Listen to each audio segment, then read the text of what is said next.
Verse 5, Jesus said to them, "Children, do you not have any fish?" He says in the original language, he says it affirmatively. He says, "You don't have any fish, do you?" They answered him, "No." Friends, I say to you again, look at the miracle. Jesus knows that there's nothing in the boat. He knows what they did and what they didn't do during the night. See the Messiah here showing up with the ministry of being loving. He calls them children. Some of your translations will say friends. It's a term of endearment. Not only is the miracle there, not only is the Messiah showing up doing ministry, but you see the miracle and the mission as well as he's bringing them to a point. He's saying, you don't have anything, I know. You need what only I can give you. Come, draw closer. And don't miss this. What do the people say? What do the disciples say? They say no. You're right. It might be embarrassing, but they tell the truth. Right? I say this to you.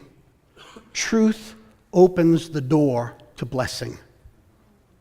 Truth opens the door to blessing. You lie, deceive, stay in the dark, you've shut out God's blessing. To the extent that you have a part to play, truth opens the door to blessing.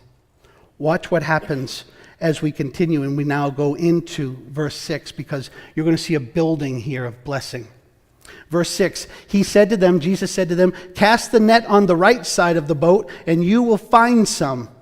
So they cast it, and now they were not able to haul it in because of the quantity of their fish. Friends, while truth opens the door to blessing, obedience ushers blessing in. You see, whether it's repentance or faith or obedience, all of this is of grace. God gives us the want to say, "Yes, Lord."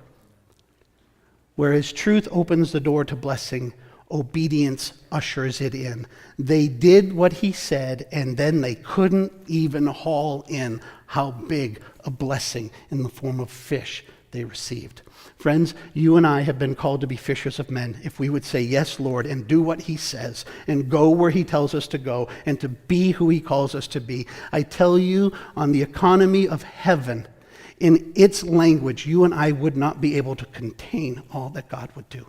If only we would say, "Yes, Lord." If only we would walk by faith and say, "Yes, Lord." You and I may never see on this side of eternity the fullness of the fruit and the net full of fish that our faithfulness will bring, but God knows.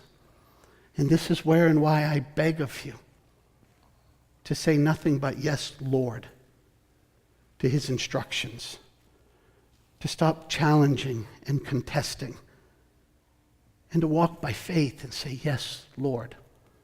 For we know not what he will do, but we know that his blessing will follow our obedience.